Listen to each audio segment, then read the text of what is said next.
Depending on who you ask, they'll tell you I'm a legend. From YO to the Veil to the Mongo spot on Creston. Always been 1,000, never ever been a lame. Lay a nigga down for these 3 letters on my chain. Yo, what's happening? What's shaking with it, y'all? You know what it is, man. This is your boy J Hood, and you are now tuned into a brand new episode of the Tales from the Hood vlog series, man. I need everybody to go run my numbers up on my new project entitled S.E.L.F. And while you at it, make sure you grab the Pesci trilogy, man. Part 1, 2, and 3, because you need all that for your collection. Hold me down and support the kid, you hear me? All right, look. Today's episode, we're going to get into something that I've been hearing people hit me up about, which is dropping stories about different battles that I had on the come up. You know what I'm saying? And I didn't had a lot of battles coming up. You feel me? Like, I didn't battle Cassidy. I didn't battle Cory Gunz. I didn't battle Poster Boy. I didn't battle E.N.S. for making a band. Like, the list goes on.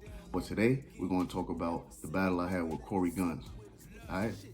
So, this had to happen around, like, I think, 01. No later than 02, right? So my big homie, 2-5, rest in peace, you know what I mean? That was a big bro from Murderville, Mount Vernon. It was me, him, his homie Dewey Doo, if I'm not mistaken, and like 4 more other cats. We went to the Bronx to Cory Gunz block.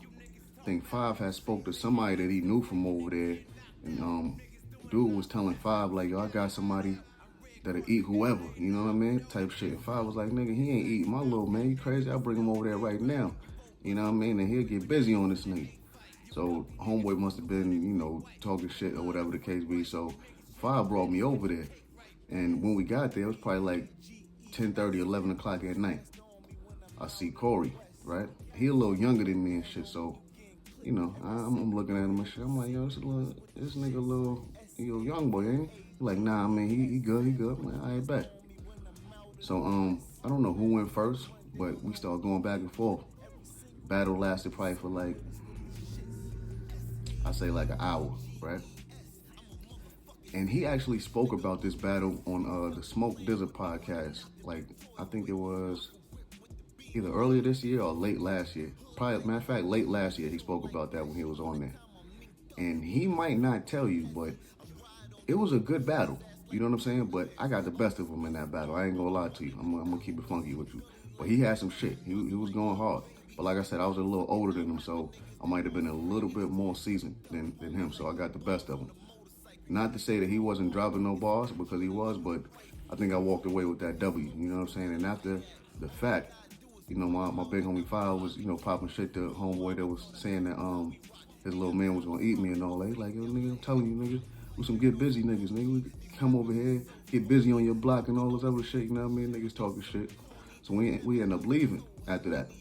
And it was all good. And a couple years later, I started hearing more about Cory Gunz, you know, on the underground and shit like that. We both started, you know, coming up on the mixtape circuit and shit like that. But some more funny shit to add on to that goes back to the, you know, the episode that I was talking about, the boy Gutter, right?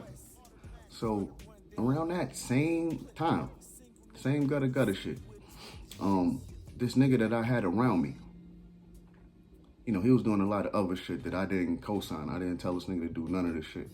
But he was on Twitter hitting up everybody from Young Money, sending them the links to the Thou Shalt Not Lie diss record, saying, yo, this is how you diss somebody, this is how you diss somebody. Y'all niggas is trash, y'all niggas trash. Like, he was doing a bunch of other shit. So, you know, I ain't gonna lie to you. That nigga must have tweeted Cory Gunz like 20 times. J Mills like 20 times. All these niggas like 20 times. So I guess Cory got sick of the nigga tweeting him. Cory was like, nigga, after a while, he was like, nigga, fuck you and that nigga. You feel me? So homeboy showed me the shit. You know, I'm like, man, you know, I ain't really sweating because I seen what this nigga was doing and shit. I'm like, nigga, you tweeting a nigga like 30 times, my nigga. What the fuck you expect him to say? But, you know, me being a nigga, I'm like, you know what? You know, just because homie said that, I'm gonna have to see what it is one day. You feel me? So, I don't know how long ago after that it was. Maybe like a month. Yeah, like a month after that. We was in Cross County Mall in Yonkers, right? Me and my homie, we 2 deep. we're about to go inside H&M. So we're walking. I don't know if, a lot of y'all are familiar with Cross County, but we're walking and shit. We're probably like 15 feet away from H&M. Guess who we see? Cory Gunz and like 3 of his little mans and shit. So me, I pull up on him, just to check his temperature and shit. And before I even get into this, we ain't got no smoke. I'm good with Cory. Cory good in my book, you know what I mean? Ain't nothing like that. I'm just telling you the story and what went down and how it went down, you know what I'm saying? So don't try to manipulate this story and try to make it into something that it's not, because it ain't even like that. I'm just keeping it a rack with you, you know what I'm saying? Anyway, back to the story. Pulled up on Cory. I'm like, yo, what's shaking with it, boy? He's like, yo, what's good, my nigga? I'm like, ain't nothing. What's good with it? He like, nah, ain't nothing. I'm like, yo, okay. Yo, you good? He like, yeah, I'm good. I'm like, you sure? He like, yeah, everything good. His 2 mans ain't saying nothing, though. Them niggas looking like on some fake uptight shit. So I'm looking at his mans and all. I'm like, what's up? Y'all niggas good? They like, yeah. I'm like, nigga, oh, y'all niggas good, man. They like, yeah. My nigga ain't saying nothing to nobody. He just standing there looking at everybody. You know what I'm saying? So he was ready for whatever. I'm the nigga that's doing the talking, though. I'm like, yo, okay, y'all niggas sure y'all straight? He like, yeah, man. I'm like, I bet, man. I ain't dapped them niggas up. I dapped Cory up, though. You know what I'm saying? Gave him a pound of shot. I'm like, all right, man, be easy, my boy. He like, all right, bet. So I turned around, we turned around and walked in H&M. So as we going to H&M, we going up the escalator, and I turn around and I see them still in front of the store where we was talking to them at, looking like they was like conversing with each other and speaking about something, like they was contemplating some shit. So as we going up the escalator, I'm telling my homie, I'm like, yo, bro, let's bust a UB, go back downstairs, because them niggas looking like maybe they wanted to say something that they didn't say. So if they did want to say something, let's give them a chance to say what they got to say. Like, you know what I'm saying? So we went right back down the escalator, downstairs, back to the front of the store. So by the time we was about to walk out, they seen us coming out and they just walked off and shit. So it ain't end up being nothing. You feel me?